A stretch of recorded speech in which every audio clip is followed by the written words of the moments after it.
ખાતે લોકલ બનો ગ્લોબલ વિચારો થીમ પર પર્યાવરણ જાગૃતિ પરિસંવાદ યોજાયો।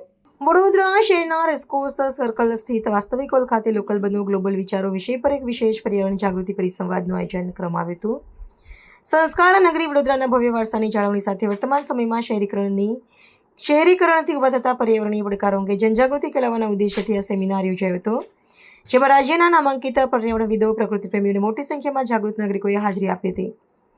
આ મહત્વપૂર્ણ પરિસંવાદનું સંયુક્ત આયોજન જમાતે ઇસ્લામી હિન્દ ઓલ ઇન ડેવલપમેન્ટ અને મુસ્લિમ મેડિકલ એસોસિએશન દ્વારા કરવામાં આવ્યું હતું।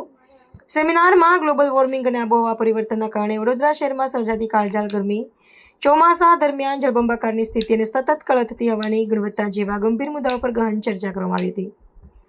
આ તમામ પરિબળો સીધી રીતે નાગરિકોના સ્વાસ્થ્ય અને પારિવારિક સુખાકારી પર વિપરીત અસર કરી રહ્યા હોવાથી તેના નિવારણ માટે સઘન પ્રયાસો અનિવાર્ય હોવા પર ભાર મુકાયો હતો। વિશ્વ સ્તરે પર્યાવરણ અને પ્રદૂષણની સમસ્યા વિકરાળ સ્વરૂપ ધારણ કરી રહી છે, ત્યારે વડોદરા જેવા મહાનગરોમાં સ્થાનિક સ્તરેથી જ આ દિશામાં પગલાં લેવા આવશ્યક છે। નિષ્ણાંત પર્યાવરણવિદોએ ઉપસ્થિત શહેરીજનોને પર્યાવરણ સંરક્ષણ માટે વ્યવહારુ માર્ગદર્શન પૂરું પાડીને પ્રદૂષણ ઘટાડવાની દિશામાં સામૂહિક જનભાગીદારીનું આહ્વાન કર્યું હતું।